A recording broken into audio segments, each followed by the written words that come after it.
It's that time again. It's time for Diary of a Physicist Farmgal. My name is Deborah, and I'm coming to you from here on my family farm in the foothills of the Arkansas Ozarks, where I like to do all the crafts. I knit, I crochet, I sew, I quilt, I make baskets, I make jewelry, I do needlework of all different kinds. I'll try any craft once and twice if I like it. I am also a professor of physics and astronomy at a local university where I teach courses to physics majors. I teach courses in general education. I am a docent at our planetarium.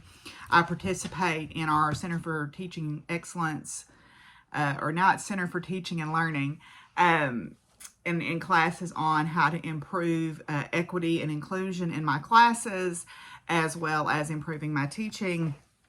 And I am also a farmer. I am a third-generation family farmer here on this farm where I raise grass-fed beef cattle. I raise horses. I have heritage poultry and show-quality rabbits. I have a retirement herd of miniature horses, miniature donkeys, a miniature mule named Pumpkin who thinks she rules the roost, and Princess Penny, the potbelly pig, the protector of the poultry. And as you can tell from my nosy little co-host, Willie here, I am fur kid mom to 14 dogs, 7 indoor cats, and an undetermined number of outside barn cats. So if any of all of that sounds interesting to you, I will hope you'll join us for this episode of Diary of a Physicist Farmgal. What are you into? There's nothing to eat up here. Sorry.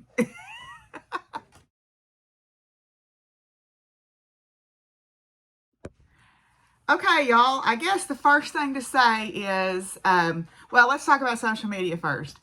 If you're looking for us on social media, there is a farm Facebook page that is the same as my YouTube channel name. It is Buckthorn Farms, and I post articles about farming and living sustainably and all of that good stuff, and I share photographs from the farm and write blog posts occasionally. Also, there is a Ravelry group for the podcast, Diary of a Physicist Farmgal, and a Facebook group for the podcast as well with the same name, Diary of a Physicist Farmgal. Where you can find out about make-alongs and giveaways and all that stuff, and we'll talk about our make-alongs in just a minute. You can find me on Instagram and on Ravelry as Doc Firewoman, and you can also find me on Twitter, but I will warn you, I am a fairly socially liberal Democrat, and Twitter is kind of where I go to town about things, so probably that kind of stuff bothers you. Probably shouldn't follow me on there because I stand up for what I believe in. And, you know, I'm one of those people that in this house, Black Lives Matter, love is love, water is life, science is real, women's rights are human rights. And that includes trans women, also called women. And, you know, injustice anywhere is a threat to justice everywhere. So if you're not okay with that, probably don't want to follow me, period. But you especially don't want to follow me on Twitter. Anyway, so, well, y'all, guess what? 3 years ago today, I sat down in front of my phone and thought I would try to do this to see if I could just learn to tolerate how I look on camera and the sound of my own voice.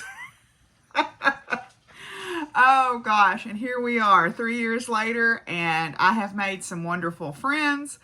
I have gotten to know so many of y'all in the community. It has definitely motivated me to be more productive in my making. It has challenged me to stand up for what I believe in and to solidify my beliefs. And I don't regret a minute of it. I have loved every minute of doing this. I have enjoyed getting to know people. I have made some great friends through this. And I'm looking forward to the next 3 years. So I hope that you have enjoyed what you have seen so far, and that you'll keep coming back for me and Willie and see what happens. So thank y'all for y'all who've been on the ride with us on this journey. It's been a wild one, but we've had a good time, and y'all have helped me through some hard times, and I hope I've helped you through some as well. So anyway, as Toby says in the West Wing, you're my folks, you're my people, and we got to be able to share our triumphs and lessen our sorrows and make our joys more sweet, because we're friends with it. You know, we're friends here. So anyway, so let's talk about some make-alongs. How about? Okay, so first of all, we've got our big year-long ones. The first one is several of us are cross-stitching the Long Dog Sampler Pandemic pattern, which is a huge sampler pattern. It was available for a period of time for free, but now it is a pay-for pattern available from the Long Dog Samplers website, where you can purchase it and stitch along with us. It is huge. It's about on 28 count at 14 count, which I'm doing it over 2, so it'd be 14. It's about 28 inches by 32 inches, so it is not insubstantial. It is a huge, you see that cat? She found something to eat, didn't she? And you're over here. That's a shame. You're missing out on a snack. You'll live. Anyway, so we're doing that. So that is, you can find the hashtags on my Facebook group or on Instagram if you go back and look at my posts. There is the Farmgal mail, which is basically just any crafting that you're doing. It can be baking, it can be sewing, it can be stained glass, it can be knitting. I don't care. Any creative endeavor counts. The No Shame mail is start what you want. So new starts in 2021 count for that. And so that's our big year-long ones. Now, I've got the right idea that I wanted to do some mini monthly mals, because I want to showcase makers who are in marginalized populations, such as BIPOC makers, LGBT plus makers, neurodiverse makers, able diverse makers, size inclusive makers. You know, I want to showcase those people who are outside the norm of what is acceptable in society, because, you know, we're the weirdos, mister. But anyway, so I want to do these mini monthly mals, and they're going to be little themed mals, but there'll be an overall theme as well. These will be running through my Ravelry group and through the hashtags on Instagram and in my Facebook group. So there's different places where you can enter. So each month will have a theme. So April, we're starting out with what I call Top It Off. And so anything that has to do with tops, hats, shirts that you're sewing that are tops, things that go on top of something, cross stitch with something wearing a hat or a head, or any kind of, I mean, I'm pretty flexible, but top it off. So in April, I want to feature my good friend Logan from Leon Alexander Yarns. I want to feature Leon Alexander Yarns and their hat patterns. There's a lot of hat patterns that they have. They're all beautiful. Many of them are in DK. So they're available on Ravelry. And I'm going to try to interview Logan or do a live with Logan sometime in March to kind of kick off this idea in April. So if you love brightly colored yarns, Leon Alexander Yarns, I'm sure you will love. They're friends of mine. I want to support them. Then in May, it's going to be mitts, myths, and minis, or minis, M-A-N-Y-S, or M-I-N-I-S. And in May, the feature designer is going to be Quaylen Stark from Quo Designs. And so I'm going to try to interview him. Then in June, it's going to be Pride Month. So anything to do with Pride Month will count. It can be anything.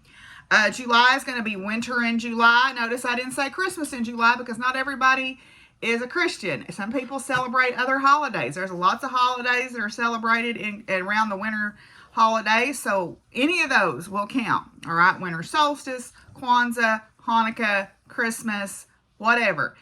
You celebrate it. Let's celebrate it in July. August is going to be fandom and amigurumi time. So fandom and amigurumis.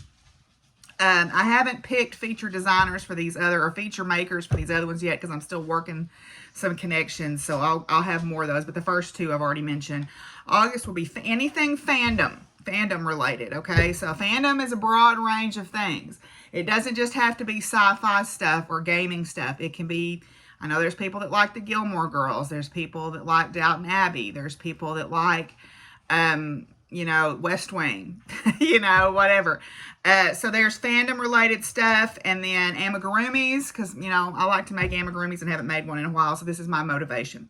September is going to be socks and science. So make some socks, do something related to some kind of science, or both.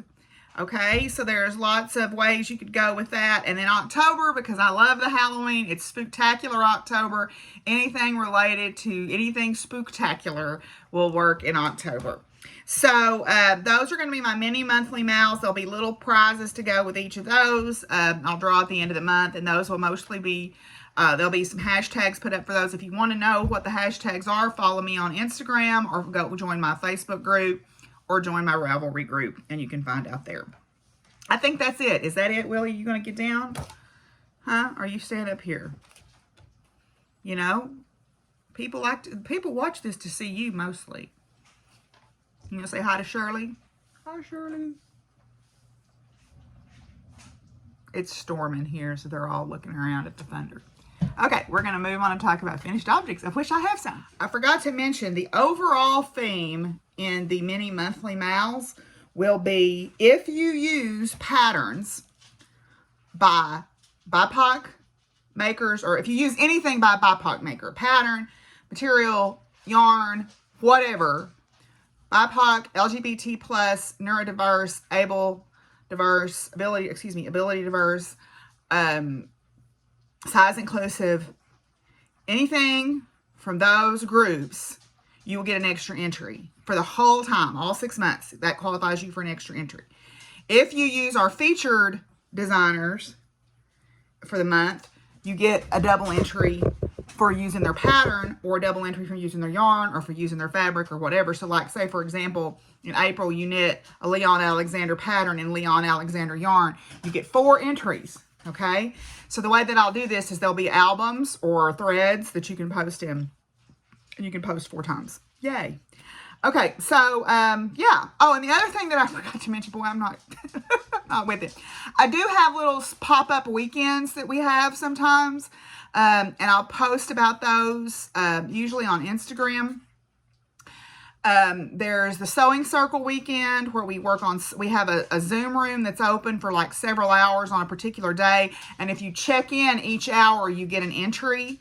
So every hour that you check in with a sewing project, you get an entry in a drawing, and that's usually for a gift card to Joann's or Etsy or somewhere that's sewing related, where you can buy fabric or whatever. Then there's the stitching weekend, and then there's also the finally freaking finish it weekend, which we're in right now, where if you've been putting off finishing stuff, whether it's weaving in ends or fully finishing cross stitch or doing whatever, sewing buttons on something, that's what it's for.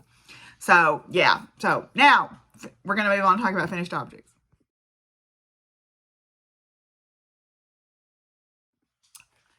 Okay, finished objects. I have a few. First of all, I am wearing, just to show it, my Masalo shawl. This is the Masalo shawl by Louis Boya, Brooklyn Boy Knits. And this is a great DK weight shawl. It calls for 6 colors. You don't use very much. You don't use a full skein of any of them. But it's kind of like, you could call it a fade or a transition or whatever. It's a very potato chippy, easy to memorize knit. So it's great social knitting. I love this shawl. It's super squishy. I love it. This is knit in a set that I bought of Malabrigo yarn from Around the Table Yarns in Ohio, where my friend Kim works. And they still have some of these shawl sets for sale. But I bought it because I thought it looked like sunset. So it's got a pretty large wingspan when you block it. Of course, I'm a pretty aggressive blocker. I block the out of stuff, basically. Anyway, it opens it up really nice. These slip stitches open up really nice. And I'll see if those either. But anyway, so this is the Solo Shawl by Louis Boya of Brooklyn Boy Knits. And it is definitely a favorite, going to be a favorite shawl of mine. So, yeah, very fast to knit, very easy knit, and, yeah, so if you've got some DK yarn that you want to use up, you'll have enough left over to do other stuff with, but, yeah, this is knit out of Malabrigo, whatever Malabrigo's DK is. I don't know what the tags didn't come with it when I bought it. So, anyway, all right, it was already wound. I'm not going to complain. So, the Masalo shawl. Then I finished my Twizzler socks. Twizzler socks, shoot, I didn't bring the pattern in here. I talked about them last time, but you can look them up. Twizzler socks are a free pattern on Ravelry. These are knit with, I think I'd said that this was Malabrigo, but that was a lie. This is a, whatever, Cloudborn, leftover fingering weight fuzzy gray that I had for something that I had for a hat that I had made. And then this is Andromeda sock yarn. This is Andromeda sock yarn in a colorway called Witching Hour. These were started for Kirsty from Grenade Creations Halloween sock along, and then I kind of lost momentum on them, as I do with socks usually, and just now finished them. So these are, as I said, free. I do toe up, so I started with the wedge toe. So my slip stitch detail is going to look different than yours if you do top down. Okay, my V's are going a different direction than yours will be, because I do toe up socks 2 at a time, magically. Afterthought heel, and then I do about, I think this is about a 16 to 20 row cuff of 2x2 ribbing. So yeah, pair of socks. Ta-da! Yay for me for making a pair of socks. And actually, I'm going to cast on another pair. I know. Who am I?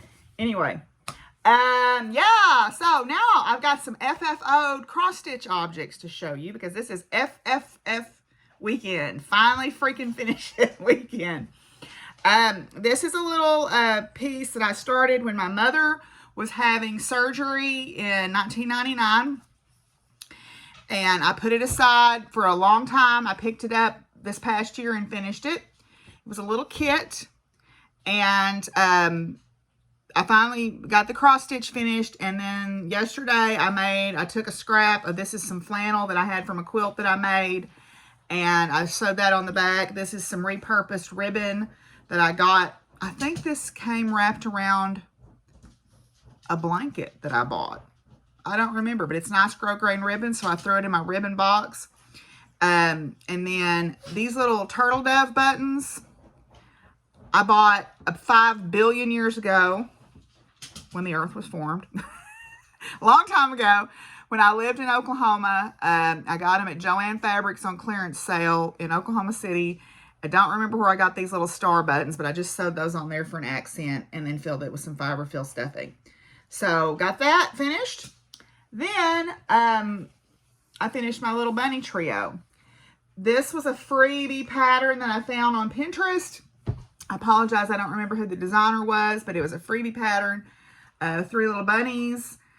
This is stitched on 14 count when that was in the kit. This is stitched on some 28 count Monaco that I had, and it's stitched over 2. I've had that Monaco for 25 years. I bought it when I was in undergrad school.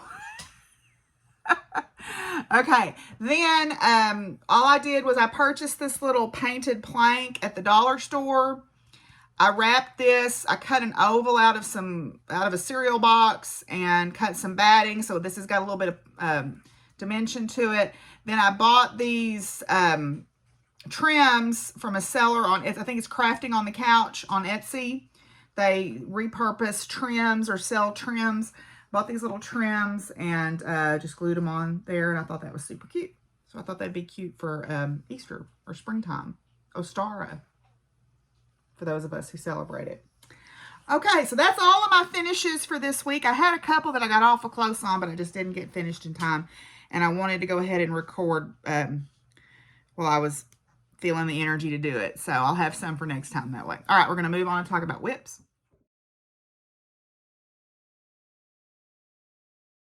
Okay, so whips in no particular order today. Woo, avalanche.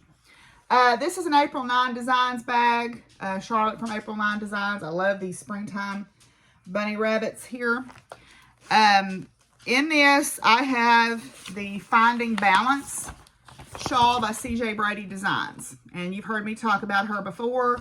She makes these great little one skein wonder shawls that I think are awesome to use up those skeins of yarn that you've bought that you don't quite know what to do with.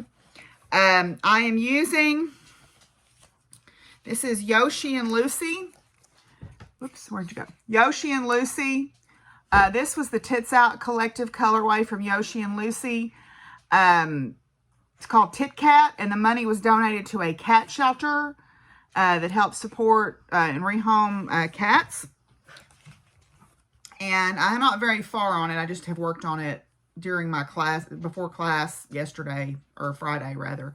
So this is as far as I've gotten, but I think this is an excellent pattern to show off this design.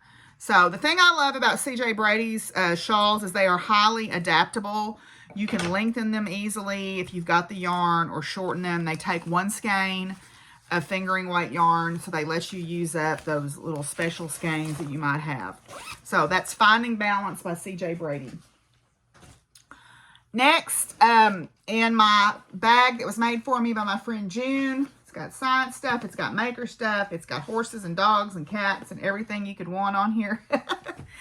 I am participating in the Happy Shawl 21 knit along that Yolanda from the Happy Knits podcast is doing. We're knitting the Magic Spring Shawl, and she had an Instagram live the other day with the maker. So this is a 3 skein fingering weight shawl. It doesn't take very much of the first color, takes a little bit more of the next color, and so on.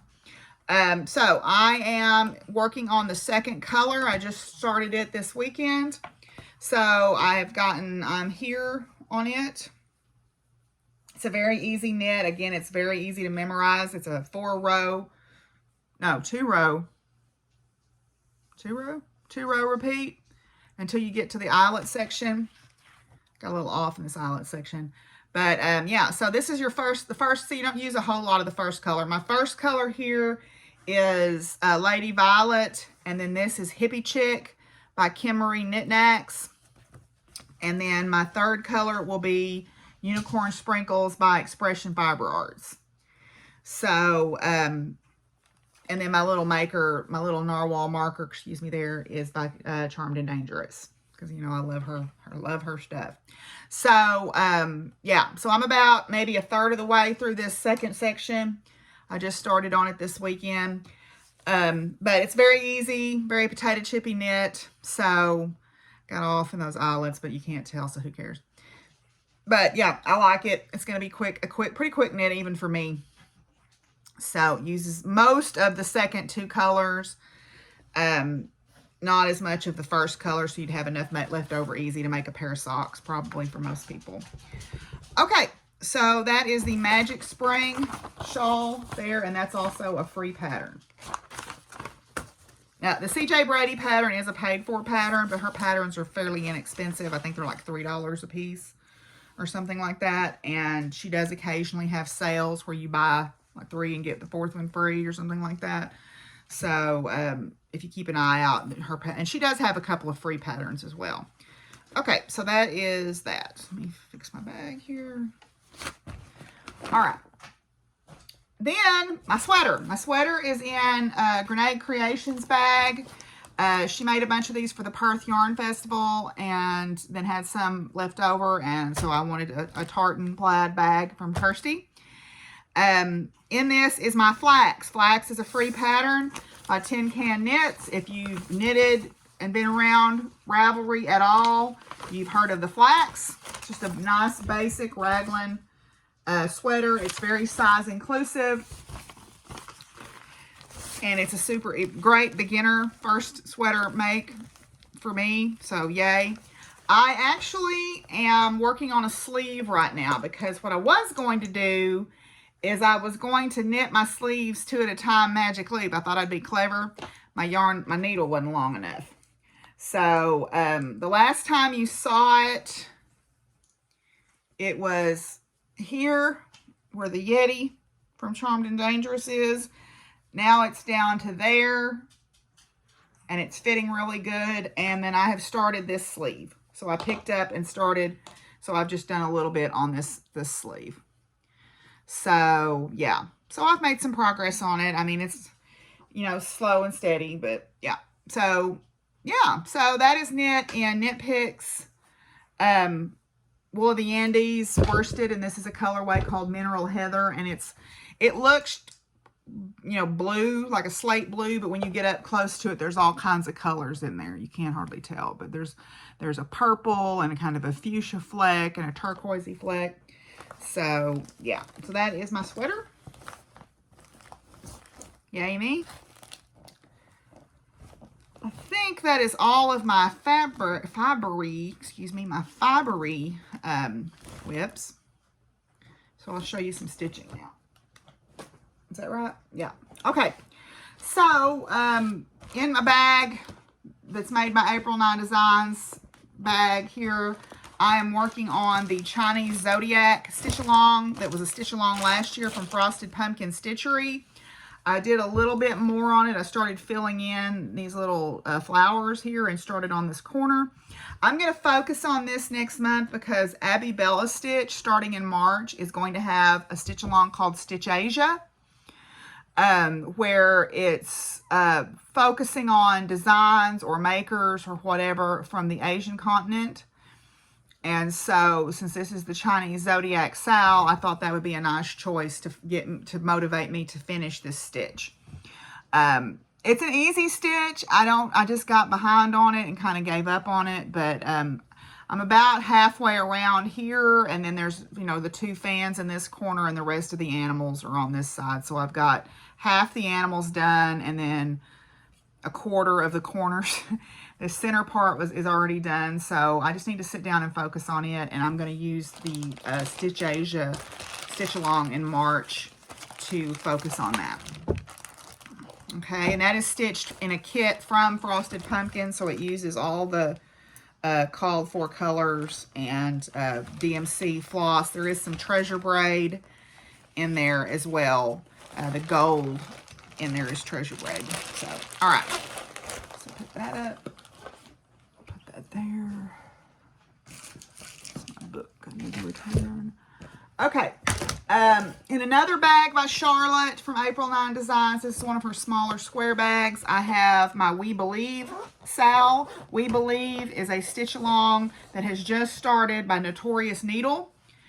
And it's going to be along the lines of In This House, Black Lives Matter, Love is Love, so forth and so on. It's supposed to be one large piece, but I'm going to do it as smalls. And I'm going to make a wreath out of it. I'm going to make a bunch. This is the center piece, and it says We Believe. I just got started on it. You can see there. And this is going to be the center of my wreath. And then the other parts will be made into smalls and stuffed and go around the outside of it. Because I want to hang it in my office. And a big piece, I don't really have the wall space in my office to hang a big piece. So I thought this might be more versatile. I'm using the call for colors on 14 count Ada. And my needle minder is from Boutique Pagey. I don't remember where I got my Tacosaurus grime guard from, but I can look it up, I guess, and put it in the notes if I remember to do notes, which I'm kind of bad about, but I'll try. So I just got started on this. It comes out every 2 weeks. It's by Notorious Needle, who is actually a friend of my friend Stacy. My friend Stacy down in Florida, who I know through my friend Marla and Mystic South, let me know about this Sal. She said, I think this would be right up your alley. So I let some people in my group know, and now like 4 of us are stitching it. So, you know, we love a good Sal, right? So the We Believe Sal by Notorious Needle. Okay. Then this is the Funky Menagerie by Lindy Stitches. I am not done with this month's yet, but maybe I'll work on it today and try to get it finished. I'm almost done with the animals, but let me take it out of the hoop where you can see here. Uh-oh. Oh, there's my needle. Okay, the last time you saw it, I had done this corner over here. So now I'm working on this corner. I need to do the border. There is a hedgehog right here and a cat right here that I need to put in and then do my border. But I haven't worked on it today, but I will. Maybe I'll work on this afternoon when I get done recording. So just unusual little animals. This is on 28 count over 2 Be Stitch Me. This is Joblin, 28 count, and it's one of her Fabric of the Month club. This is Lotus is what it's called. So yeah, and then my planchette needle minder is from Top Knot Stitcher Shop. Because, you know, we are the weirdos, mister, and I love that. So, anyway, so that, I got to get on that and get that little border finished. It's a very simple stitch. I didn't start on it until this week. I kind of let it just sit all month and didn't start on it till this week. So it's a very quick stitch. I just was working on other stuff, I guess. Okay. Well, let me get a hold of it here. Well, I'll just deal with that later. I don't want to fool with it right now. I am using mostly the call for colors. I made a few substitutions because there were some colors I didn't have. So, yeah, and that's in a Skinny Laminx bag that June, my friend June, that made the other bag for me, gave me. Then, in this bag that I bought from my local needlework shop, a Stitcher's Garden, kitty cats, you know, Halloween spooky kitty cats. I am working on my space sampler. My space sampler is a pattern by Mathosphere or Jerry Ambrose on Etsy. And it is a, I'll show you the whole thing here. That's a picture of it. So the space sampler, because, you know, astrophysicist, and this is how far I am. I've finally gotten into the rhythm of stitching on my black. The last time I showed you, I just barely started this Spiral Galaxy. So I've got that done. I've got the Comet done. And now this is a silhouette of a telescope. You can see it right there. It's a silhouette that looks like a refracting telescope there. So, yeah. And then this is my Love is Love Grime Guard. Don't know where I got that. Don't remember. Don't remember where I got this needle minder. I'm not a good podcaster, I guess. But anyway, I can put that in the notes. If you want to know where I got the Love is Love Grime Guard or the needle minder, let me know and I can tell you. Okay, so that is my space sampler. Then is the biggie, Pandemic. Hi, Luna. Luna's here. Hi, Luna. She didn't come around very often, so that's kind of a treat. Hi, pretty girl. Yes. Okay, Pandemic. This is in a bag made by Nikki from Knick Knack Knits podcast. And this is Pandemic by Long Dog Samplers. This is the one we're doing kind of as a group in my podcast group. And I have completed the first page and am now working on the second page. So this is where I'm at. I did do some mods. I added the kangaroo for the wildfires, and then I was going to put a koala, but I didn't have enough room, so I put the lock and key right here for lockdown. So I'm now working on the second page over this way, and I've worked down a little bit into page 6 here. So yeah, this is on 28 count Joblin 2/2. This is from 123 Stitch. This is a colorway called Wood Violet, and then I'm doing the designs in DMC Colorist Floss called Canadian Nights, and then the animals are in different colors of coordinating DMC flosses that I've picked out. I don't remember what the numbers were. I just went through my boxes and found colors that looked like they worked well with the colorists. So, yeah, and then my needle minder was made. Tyra, who is part of our Zoom group, which I forgot to mention, we do have a Zoom crafting room. You're welcome to come and check it out. If you want, I'll put the details about that down in the notes as well. She made, everybody that was doing the Pandemic sale, she made one of these needle minders as kind of a gift for us doing the sale together. So you can't buy them from her, but she did make them as a gift. So I thought these were really neat. But anyway, so this is how far I am. Yeah, this is, I mean, it's a huge stitch. It's like 22 pages, and this is only page 1. But it's a long-term piece. It's a piece that I'll be working on, you know, all of this year and probably well into next year before I finish it. But that's okay. That's all right to have things like that. Okay. Again, remember where I bought my Grime Guard, the Raven Grime Guard. I can look on Etsy if you want to know and tell you, because I buy all that stuff through Etsy anyway. All right, so that is all of my whips. So now we're going to move on and talk about future crafting.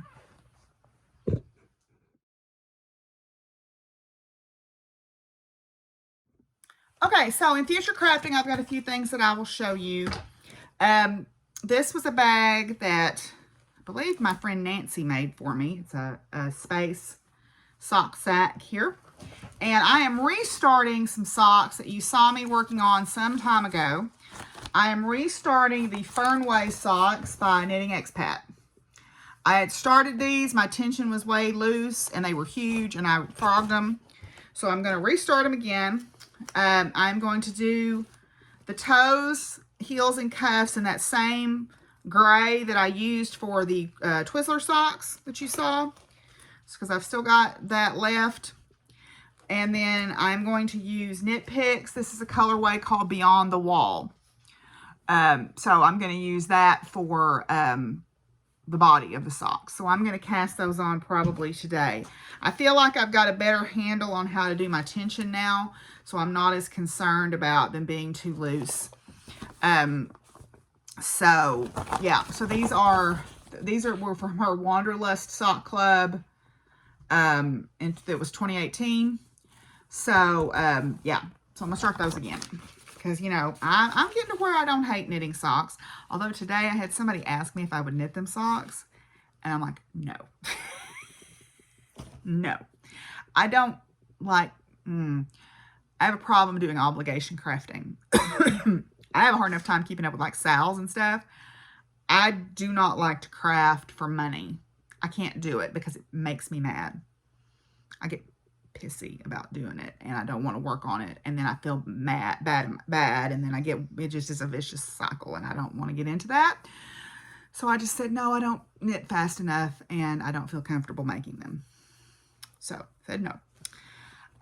Now, Kirsty had made this little whale, and she was sweet enough to get me one of these and send it to me. So I really want to start him, and he's sweet.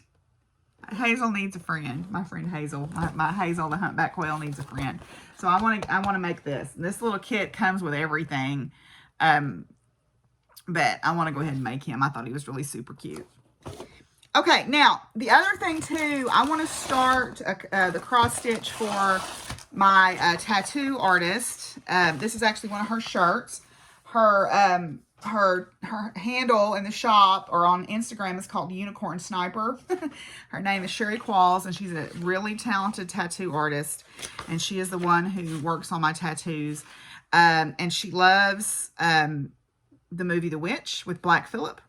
So the Witchy Stitcher had this pattern with a quote from the movie, and I want to make that for her. And I showed you a couple of weeks ago that Fire Poppies fabric that was the blood spatter fabric. I think I want to stitch this on that. So I need to get started on it because my next tattoo appointment to work on my sleeve is March 16th. I don't think I'll get it done, but I got an appointment also in May, because if we get done with this side, we're starting on this side. Lydia, oh Lydia, you've seen Lydia. Lydia the tattoo lady. That's going to be me. I have a former student that asked me if I would make the famous Bernie Sanders doll. So I said, of course. Now see, he asked, this is, okay. I'm going to have to backpedal about what I just said about obligation crafting. The person that asked me to make the socks, I only know through Facebook. I don't know them that well. They're a nice person. I'm sure they're a perfectly wonderful person. But I don't know them that well. Plus, this will take like a day or maybe two. Making 2 pairs of socks would take me a year. I ain't even lying. Y'all know I ain't lying. I made 2 pairs of socks last year and started a third one that I just finished. Y'all know socks ain't my thing. So, but anyway, I can do an amigurumi. So I'm going to try to make this for my former student. Plus, I'm not going to charge him anything for this. He thinks he's going to pay me, but he's not going to. So, anyway. All right. Now, these are not technically future craftings. They're kind of whips, but they're kind of future craftings because I haven't finished them. But these are cross stitches that I did a long time ago. So, I need to do something with them. Now, I'll tell you the story about this one first. This one's going to be a pillow. I'm almost done with it. I ran out of bobbin thread for the back. This is going to be a pillow. And the reason it's gigantic is because my pillow form that I happen to have in my stash is pretty big. So, once upon a time, back when I was younger and not quite so old and bitter, I was going to get married. And he was a perfectly nice guy. we were never going to work. It wasn't going to work. He was too spineless. Sorry, I can't think of another word. We just didn't.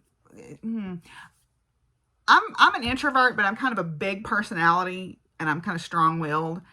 And there were just some major things that didn't overlap. In fact, we had gone to marriage counseling because he was Catholic. And so before you get married in the Catholic Church, because they don't like divorce very much, you have to do pre-marriage counseling. And I think that's an awesome idea. Well, the first thing they had us do is take like this 500 questionnaire profile. Had to be set. We were in separate rooms. And it was a scale of things and ask you all these questions, and you marked on the scale how strongly you believed or didn't believe or whatever, blah, blah, blah. And then they looked for overlap in your stuff as agreement. And then where you didn't agree, you had to have classes on it. We had no overlap, y'all. I mean, none. It was pretty bad. It was pretty bad. So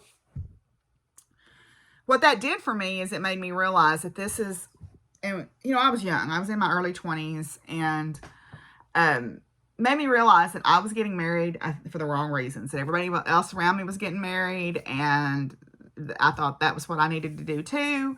And this is not somebody that I would in a million years ever have been friends with. So I called it off.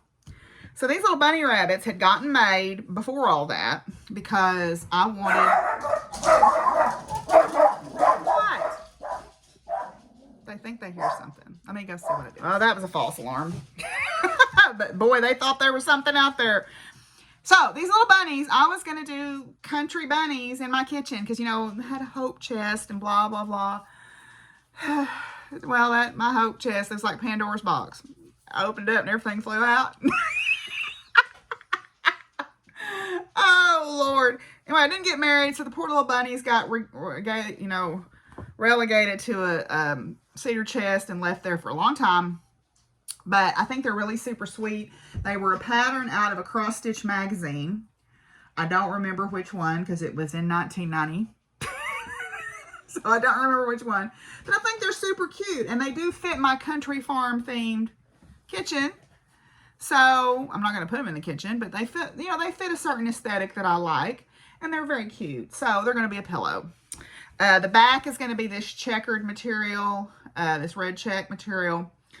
And this is all stash, so I didn't spend any money making this. Stash thread, stash fabric, stash pillow form, all stash. So we'll get them finished. So once upon a time, I was young and believed in love, and now I'm old, and I think there is somebody for everybody, but I think mine got lost somewhere along the way. Or I just read a book where his soulmate was a vampire and was buried under a house, and he had to go find him. Maybe that's where mine's at. I don't know, but he ain't here or she ain't here or whoever. They ain't coming riding to my rescue, so just got to take care of my own business. I ride my own white horse, I guess. Okay, this poor thing, well, it's not a poor thing. This was a lot of work, y'all. This is one of the Mirabella or whatever the other company's called that's kind of the same thing. This was Celtic Christmas. Y'all, that's beaded. That's on linen. Her face is over 1. Her hands are over 1. This is 32 count linen. This was no joke, y'all. I made this for someone who I loved dearly, who was a dear, dear friend to me. And she kind of had a moment about 2 years later and just left her husband, drove off into the sunset to California, and married another guy. Never looked back. She was my closest friend. I would have thought you had cut my heart out with a butter knife when she did that. I was just totally stunned that she did that. I had made her a whole bunch of stuff. She left it in a closet. And he called me one day and he said, "Do you want any of this back?" And I'm like, yes. So I got all the stuff, all the sewing, all the quilting, and all the cross stitch and stuff that I had made for her. But I mean, there's hours and hours because that's all beaded if you look at that. So I am going to do something with this. I think what I'm going to do is I have quite a bit of this fabric that I bought a long time ago. And I think what I want to do is make sort of a wall hanging situation with strips of fabric down either side across the top, and then like a triangular point at the bottom with maybe a tassel and a pocket for a rod to hang it up. I don't know. I need to do something with it because there's a lot of work in it, and I don't want it to just sit. So anyway, we'll think about that. Sorry to bring up all that old dirty laundry. That's probably not the best situation, is it? Anyway, once upon a time, I was young and full of love and hope. I don't know what I am now. And so from that same period of time, I have these two. I thought these would look good in my house when I, was a married person and had a house and family and all that. And they've been in the cedar chest too. So, I think I'm probably going to do the same thing. I'm either going to make pillows out of these, or I thought I've got a preschooler Santa that somebody did where they made it kind of as it was a pillow, but it had a flat bottom on it, so it stood up. And that's kind of an interesting idea. I don't know. I mean, those would work for that. And they were just kind of they would be these two things that sort of were freestanding things that you could put like on a bookcase or something. So I might do that. I've got this fabric also from Stash that's, oh, the angels are upside down. They're this way. I've got this fabric from Stash that I thought would work because it's got angels and stuff on it. So I thought that might be. So I might work out a way that I could do that. But what I would want to do if I did that then is get some piping. I don't have any piping that would match that well, that's not true. I might have some. I need to go look at my stash. That's the thing about being a 51-year-old woman who's got hoarding tendencies for craft stuff. My stash is deep. It's deep. It's like the Marianas Trench, y'all. But anyway, so I might do something like that. That might be kind of a cool, unusual way to finish those. So we'll see. I'm going to pick out the date on it, though, because if I do that, I'm putting them in the fair. Anyway, so that's all my future craft. So we'll move on. And do I have any acquisitions to talk about? I don't really have any acquisitions to talk about this time. I'll have some for next time, though. So we'll save that for next time. So now we're going to move on and talk about science.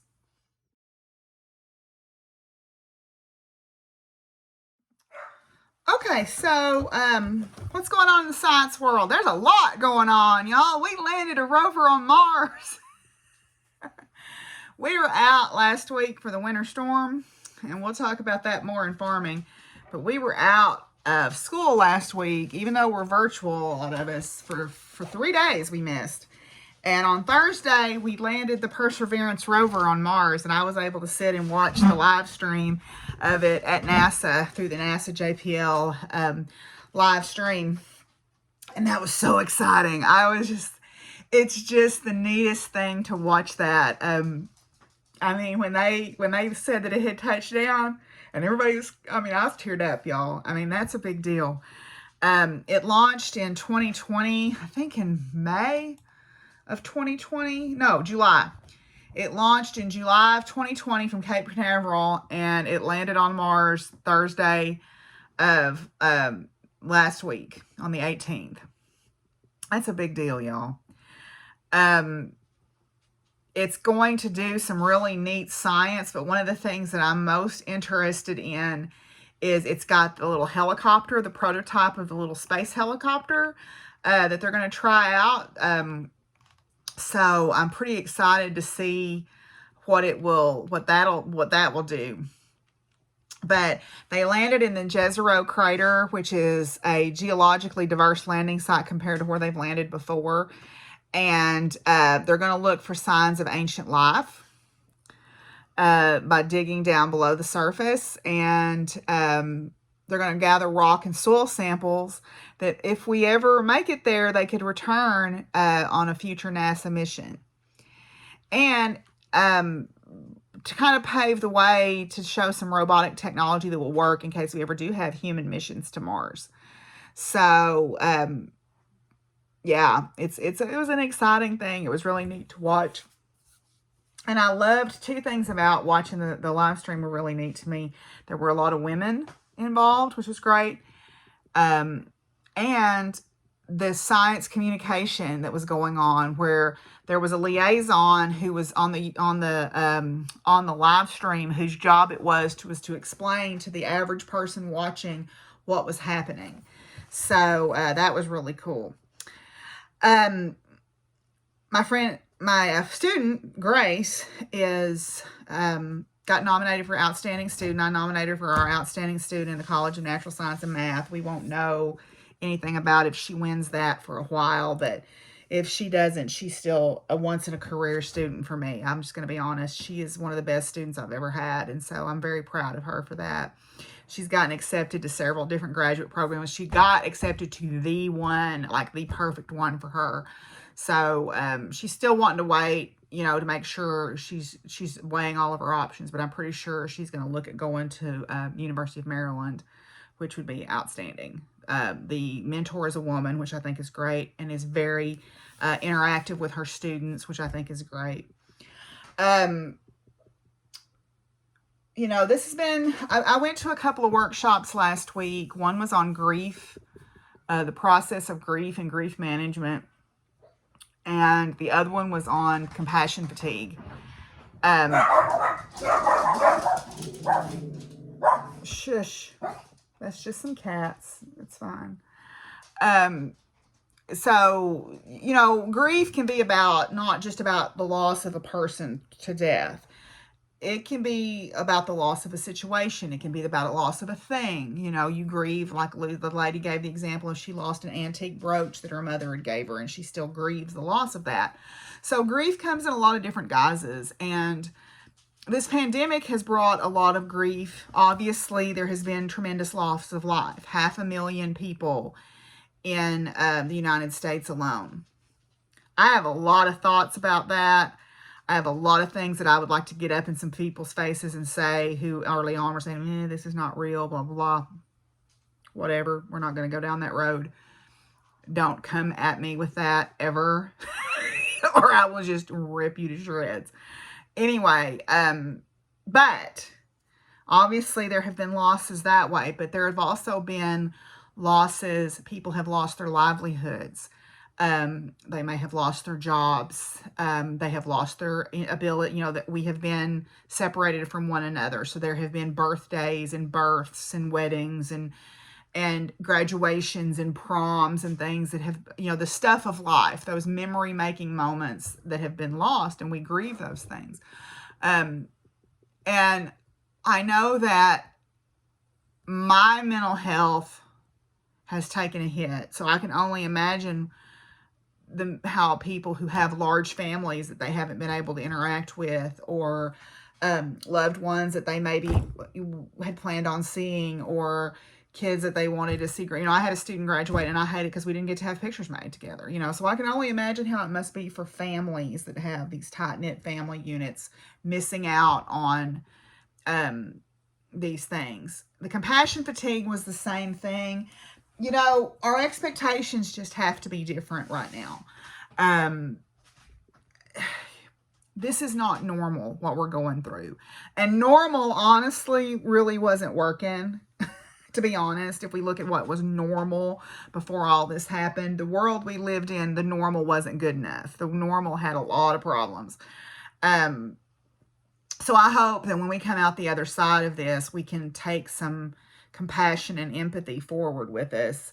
But the compassion fatigue was just about, when you look at people, they just look dazed. I know I feel that way. My concentration is terrible. I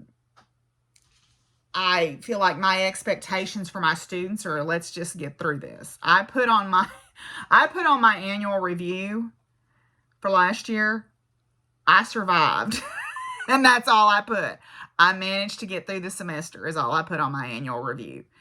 Because that's all I felt like I've done, and they're talking still about us having to be socially distanced and wear masks in the fall. And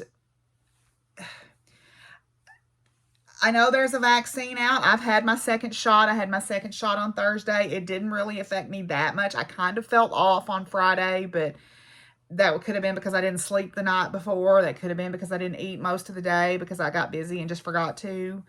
You know, so it didn't really affect me, but now they're talking about now that this second strain is coming and it's worse. But now also too, they just approved the Johnson & Johnson vaccine, which only requires one shot and doesn't have to be kept at super cold storage and seems to be more effective against the second strain. So I don't know. I don't know what to think. I just know that I'm ready to be Black in the Planetarium. I'm ready to do Girls of Power and STEM again. I'm ready to do Super Science Saturday again. And I want to get to a situation where we're able to do that safely so that we can continue to spread science. So to that end, I did a couple of book groups this year. The first book group we did during Black History Month, which was Black Fatigue. And this book was convicting to me because I've had some situations that I've had to deal with where I don't like it when white women assume that I'm going to take their side when they get called racist. Because I'm not going to, probably. Because they clutch their pearls and get very upset and then assume because of my Southern accent and the color of my skin that I'm going to take their side. And I don't. And that makes them angry at me. And I don't care. Because I'm trying to do what's right. I'm trying to do what's right for humanity. And to me, we have to pay attention to the lessons in this book. And that's pretty much what I'm going to say about that. But this was a very convicting read. And it's well documented. I mean, it's the science is documented there. I took this book group. I was in this book group with this friend of mine who is a biochemist. And she knows about like the chemistry of pathological illnesses and like what cortisol does to the body when you're constantly under a state of stress. And she was very convicted as well because she's like, this shortens people's lives. And it does. It shortens people's lives when you're constantly having to worry about driving while Black or living while Black or shopping while Black. It shortens. It's affecting people's lives. It's killing them. And we got to do something about that, y'all. So this was a very convicting read, and I highly recommend it. But don't come at me and expect me to take your side when you're in the wrong. I won't do it. And I will be very loud about not doing it. I won't just go, oh, it's okay. No. Don't do it. Don't come at me. Sorry, I didn't mean to go down that rabbit hole, but that's happened to me in the last couple of weeks. And,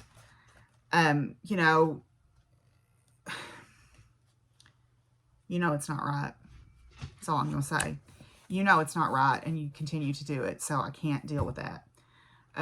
So read this book.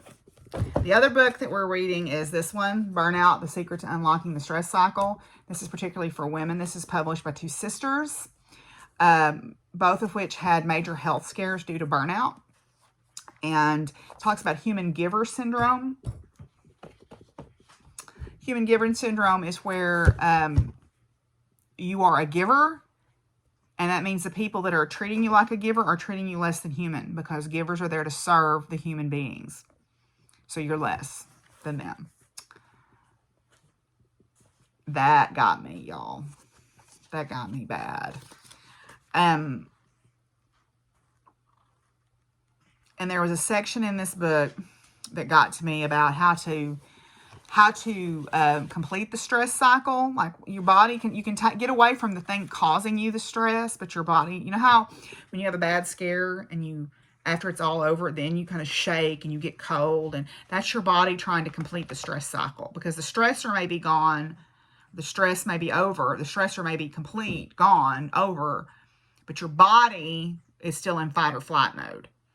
And if you don't complete that stress cycle, then it affects your health. And one of the best ways to complete the stress cycle is physical activity or creative activity. We craft. Another one is through affection. And that got to me, y'all, because that's something that this pandemic took away from people. And I mean, I didn't have a lot of it in my life, to be honest, either. I'm not a hugger a lot of times, but I really do miss affection. That's, you know, and that's why, and I have made bad choices in my dating life because of that sometimes. But that's one way to complete the stress cycle. It talks about just affection. And it got to me a little bit. Anyway, it's a good book. Check out they were on the Brene Brown Unlocking Us podcast talking about this, so you can listen to it if you want to know more about it. Those are the 2 book groups I'm doing this semester. I was going to talk about lake effect snow real quick because Tyra asked me about that. So I'm going to put a picture right here that is a little infographic that I got off of the weather.gov website. Basically, what lake effect snow is where you have a mass of cold air that moves over a large body of water, like the Great Lakes are notorious for this. The Great Lake water stays warmer than the air in the wintertime usually, because water is a good storer of thermal energy. And so what happens is cold air will move across the lake, and the warm, moist air rising up off the lake hits that cold air moving across and forms clouds. And as they move across the lakes, which are pretty large, the clouds grow and snow begins to fall. So what happens is by the time the cold wind makes it across the lake, the downwind side of the lake has these huge bands of snow. And you get these heavy snowfalls downwind of the lake because of that. So in the wintertime, you have these air masses coming in from Canada, and they move off of the lake, over the lake, and they create these huge lake effect snows. So the little graphic here kind of shows that, how that works. I'll also link the page that talks about it from weather.gov down below. So lake effect snow. That's not what we had last week, so we're going to move on and talk about farm life.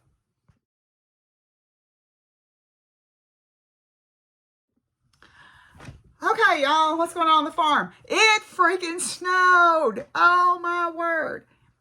Some of y'all watched my video for this winter storm prep, and, you know, I usually tell y'all I prepare for the worst, and boy, am I glad this time because we got every bit of it. Last Sunday evening, Sunday evening, it started snowing, and the temperature started dropping. And before it was all said and done, we had about 10 inches of snow, or almost 12 inches of snow, and we were in the -3 temperature range, single-digit temperatures. We are in no way accustomed to that. I realize that people like to make fun of us down here in the South, but y'all, it was real. People were dying in Texas. I mean, I'm sure y'all have been following what's been going on in Texas. We did not have it as bad here because we're a little more prepared for that, but we are in no way prepared for that kind of prolonged single-digit temperatures that we had. Y'all, it was cold. It was like super cold here for 5 days. Now, luckily, I never lost power. I never lost water. I never lost internet. I dripped my faucets, and I kept a big Tupperware bowl and 2 5-gallon buckets in here. And as the bowls would fill up, I would dump the water in the 5-gallon buckets because I had to haul water to my animals. The cattle and the big horses out in the big pastures were able to, because there's a creek that runs through and it keeps water in it, and they were able to drink from that because it was moving. It froze up a little bit, but they kept it broke up. But I did drive up to my ponds and break ice a couple of times just to make sure, because I don't want them walking out on that ice and then breaking through and drowning. It was bad. I mean, people were dying. It was bad. So you can make fun of us all you want to, but that's kind of cruel because, you know, let's see you deal with an F5 tornado or Cat 5 hurricane. You know, I don't know why people do that. Well, I make fun of anybody. It doesn't matter. Yeah, we're not used to snow down here, but I'm sorry. We were in no way prepared for that. Our road infrastructure is not prepared for that. So luckily I did fine. I prepared ahead of time. Thankfully, y'all saw my little video. And I had plenty of groceries and had plenty of Diet Coke. And I turned my heat down to 60 because they were telling us they were going to start rolling blackouts if we didn't, everybody kind of cut back. So I just wore, you know, long johns under my clothes and layers and wool socks, and thank God for wool knitwear. I mean, I wore the snot out of some wool stuff outside. I had a wool cap, and of course I had on layers. I had on my coveralls and everything, but I had on a wool cap. I had on some wool mittens that my friend Nancy had made me, and I had that fleece flight shawl, and I stayed pretty warm. In fact, I'd get hot and I'd have to take it off. My friends Tim and Jason came up and made sure, like one day they came up to try to help me, and they couldn't get the machinery off of Tim's or Taco's, well, Jason, I call him Taco because that's what his grandpa always called him, but Jason couldn't get it off of his machine that was out there. They were going to put hay forks on it and help me, and they couldn't get it off. The motor was frozen because it was 0 degrees. They still had hay that day. The next day, Tim called our friend Nathan, and he came up, and it got up to 17. And that was, I left the hood up on the tractor, and that got the battery warm enough and the diesel warm enough that it was able to start. The problem is when it gets to 0 degrees, diesel becomes gelatinous and it doesn't flow. So the battery's so cold, it doesn't want to start it. And then when you get the battery warm, the diesel doesn't want to flow. So when it got up to 17, I was able to start my tractor. We had 2 trucks hooked up with 2 separate sets of jumper cables, and we were using ether starting fluid. We got it started. And I got hay out to my cows. You know, but, and then my neighbor, Mr. Ray, came and checked on me. So we all took care of each other. And for that, I am very grateful. You know, we luckily never lost power. You know, I have a generator, which I would have been fine. I didn't lose internet, which was good.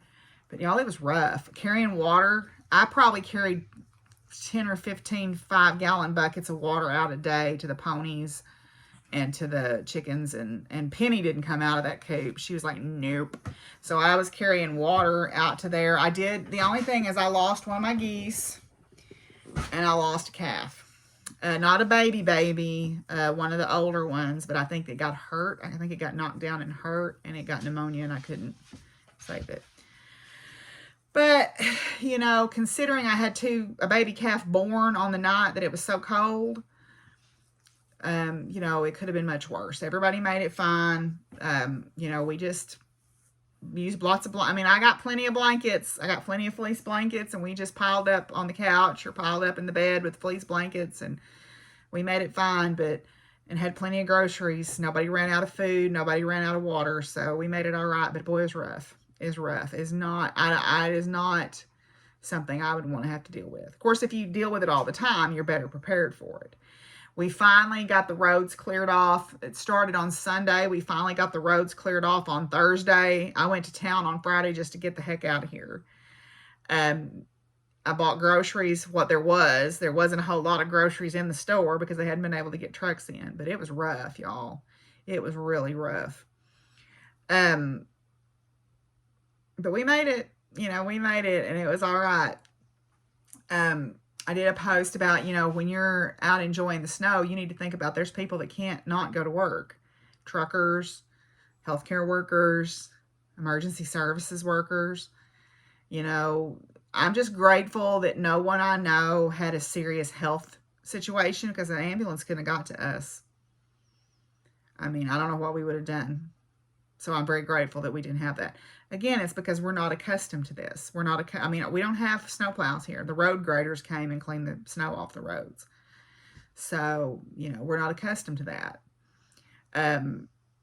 You know, and luckily I'm just thankful that my farmness had me well prepared. You know, I had full tank of gas in my truck. I had a full tank of diesel in my tractor, even though it was so cold it didn't want to start. Everybody had hay. Everybody had food. I had food. Everybody was fine. I'm just thankful that I was able to do that. So it was rough, y'all. I ain't gonna lie. It was hard. It was hard. But we made it, and it's fine. Haven't been riding horses at all because I haven't taken my horses back to Marianne's. And boy, I'm glad they weren't over there when all this was going on, because she had enough to deal with, because there's really no shelter over there for them. They do fine as long as they can stay together and have some kind of shelter. And I've got like cedar thickets and stuff they can get in here. So mine were fine here. You know, I'm glad they weren't over there. I'm glad they were here because she had enough to deal with. Yeah, so now it's like 75 degrees outside and we're having thunderstorms. So, welcome to spring. Welcome to spring, y'all. It's, it's coming on tornado season now. So, get some blizzard, get some tornado season.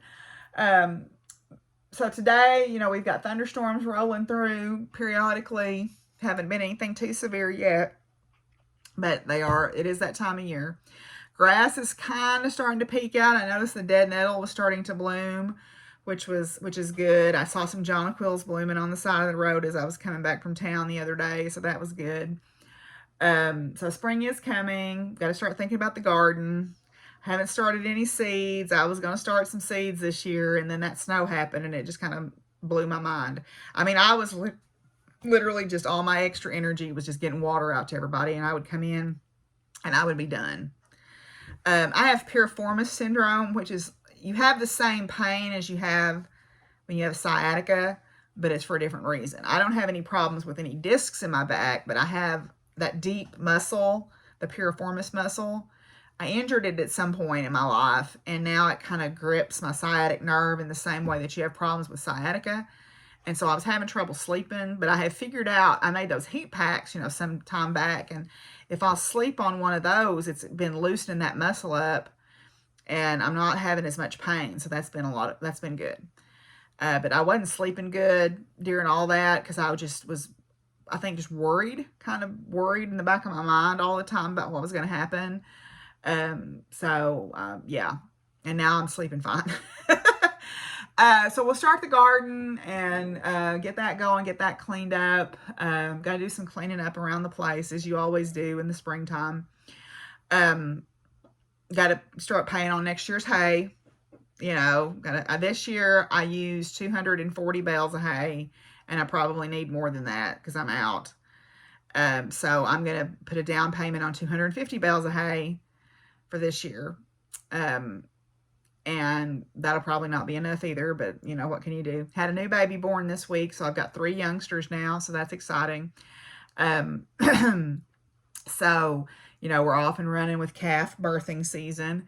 Gusty, I'm still planning on breeding this year, so sometime in the next month or so, I'll have to take her to the vet and get her checked out, make sure, they basically do a uterine culture on her, kind of like a pap smear, essentially.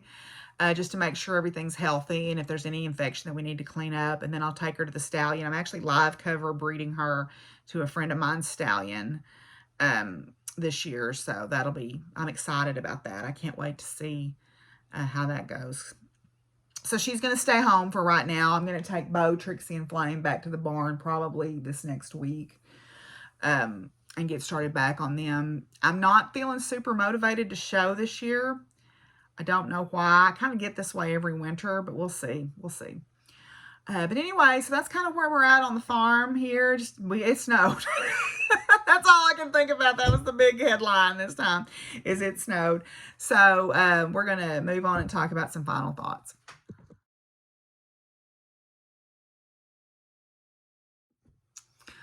Okay, so for this time's final thoughts, kind of the theme that's been going on in my head is not everybody who's riding with you is riding for you. Meaning that people can associate themselves with you, but not necessarily have your best interest at heart. Or they may only associate with you out of convenience to them. And when you no longer serve their purpose, they kind of ditch you. Or there's some people that it's just, this sounds really bad. It's difficult to be friends. You can't always be friends with everybody. You can't always let people into your circle because sometimes they're, for lack of a better word, energy vampires. And so one thought that's been going through my mind in the last week or so is tough love. And usually when you have to set boundaries with someone, they get very angry at you for setting boundaries. And if they get angry at you for setting boundaries for your best interest, they didn't have your best interest at heart anyway.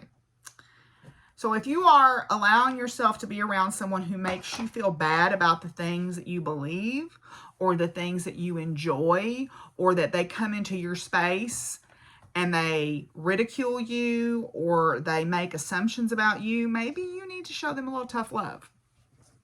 Because you got to love yourself first. As RuPaul says, if you can't love yourself, how the hell are you going to love anybody else, right? So I've been thinking about this concept of tough love and how you don't owe everybody all of you. You don't owe everybody all of you. You don't owe most people all of you. So this is a poem by Nikita Gill, who y'all know is a favorite of mine. It's called Tough Love, and it kind of hit a chord with me today.